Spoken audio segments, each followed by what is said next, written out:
கடந்த வாரம் பல்லடத்தில் கடந்த ஒரு மாதமாக தொடர் கொலை மற்றும் கொள்ளை சம்பவங்கள் தொடர்ந்து நடைபெற்று வருகிறது.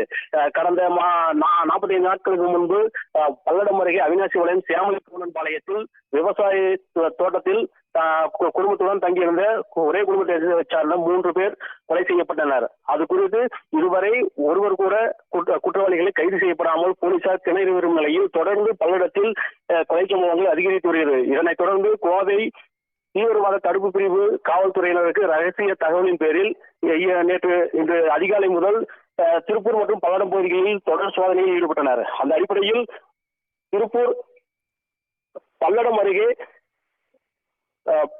கோவை மாவட்ட எஸ்பி பத்ரிநாராயணன், ஏடிஎஸ்பி ஆனந்தகுமார் தலைமையிலான குழுவினர் பல்வேறு குழுக்களாக பிரிந்து பல்லடம் அருகே அருள்புரம் செந்தூரன் காலனியில் தங்கியிருந்த தனியார் வணிக நிறுவனத்தில் வேலை செய்து போலியான ஆதார் மற்றும் பான் கார்டுகளை பயன்படுத்தி பணியில் ஈடுபட்டிருந்த வங்கதேசத்தை சேர்ந்த 28 இளைஞர்களையும், அதே போல வீரமண்டி காவல் நிலைய எல்லைக்குட்பட்ட பகுதியில் 2 வங்கதேச வீரர்களும், நல்லூர் காவல் நிலைய எல்லைக்குட்பட்ட பகுதியில் ஒரு வங்கதேச இளைஞர் என மொத்தம் 31 வங்கதேச இளைஞர்களை இன்று தீவிரவாத தடுப்பு போலீசார் கைது செய்துள்ளனர். மேலும் அவர்களை அந்தந்த காவல் நிலையங்களில் ஒப்படைத்து வழக்கு பதிவு செய்து சிறையில் அடைத்துள்ளனர்.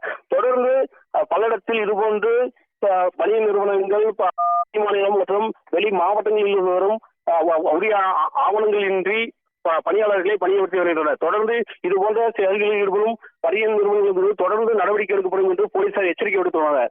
வணிக நிறுவனங்கள் தங்கள் நிறுவனங்களில் சேர்க்கும் தொழிலாளர்களை உரிய ஆவணங்கள் இன்றி சேர்த்தால் உடனடியாக காவல்துறைக்கு தகவல் கொடுக்க வேண்டும் என்றும் போலீசார் எச்சரிக்கை விடுத்துள்ளனர்.